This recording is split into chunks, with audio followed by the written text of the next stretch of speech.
नमस्कार साथियों, नाव ढाना पहुंचे मंत्री प्रहलाद पटेल।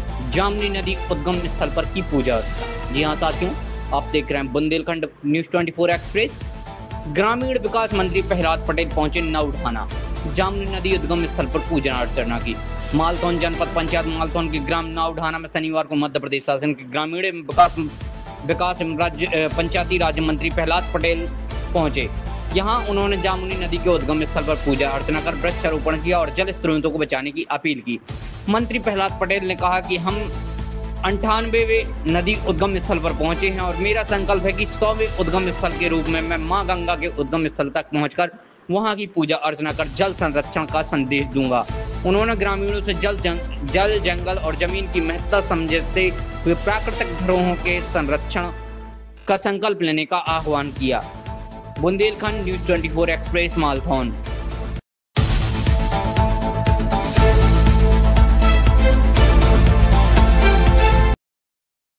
आज मैं जामनी को उद्गम पर आया। मेरा सौभाग्य है कि जन्माष्टमी के दिन आज हम उस स्थान पर पहुंच पाए।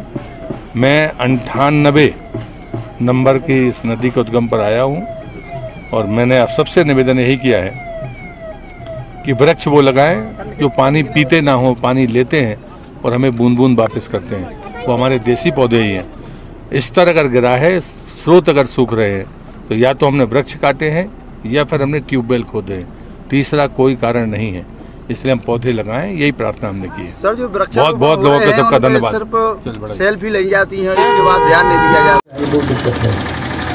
लेकिन अगर ग्राम पंचायत 100 रुपया 150 का महीना मांगेगी पूरे परिवार के पीने का पानी का, तो हम नहीं देंगे। इस सोच का फर्क है, इस सोच को बदलिए। लेकिन जब कोई दूसरा कहेगा तो आपका कह रहे आप हमसे ये बात कर रहे हैं। आप किसी से कहो कि घर में पाइप से पानी आ रहा है, उसका महीने का किराया दे दो, तो वो देने के लिए तैयार नहीं। लेकिन कोई मेहमान आ जाए या हम पौधे पानी लेते हैं, ये पीते नहीं है, लेकिन धीरे धीरे हमको वापस भी करते हैं। और इसलिए पौधारोपण का भी एक फैशन बन गया है। यहाँ भी पंचायत होगी, पौधे लगाए होंगे। बच्चे कितने? अगर पौधे बचने ही नहीं है तो लगाते क्यों?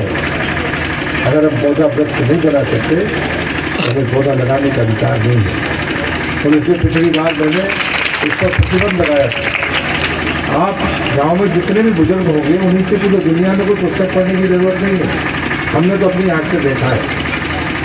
आम की गुठली उगाई तो 3 साल तक घर में बना लिया और बाद में खुदेगा और ले जाके कहीं खेत पे लगा दिया।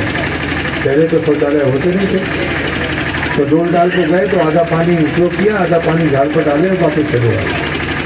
लेकिन पौधा लगाते इस समय उसी समय, चाहे वहाँ बेरी हो चाहे कटीला कोई भी पौधा हो, काट के उसके ऊपर डाल देते थे ताकि घोर उसको करे ना। इतनी चिंता हम करते थे, तब जाकर ये पौधे हमको दिखते हैं। आज लगाने वाले इतनी चिंता करते हैं, सरकारी तौर पर फैशन में हम लगा रहे हैं। तो पौधा वृक्ष नहीं बनेगा तो भी आप शुद्ध जल की गारंटी नहीं दे पाएंगे अपनी पीढ़ी को। यही प्रार्थना करने के लिए मैं आपके बीच से आया हूँ। हजारों लोग ये बात कह रहे होंगे जो मैं कह रहा हूँ, लेकिन कोई मानने तैयार नहीं है। और इसलिए मैं जब उद्गमों पर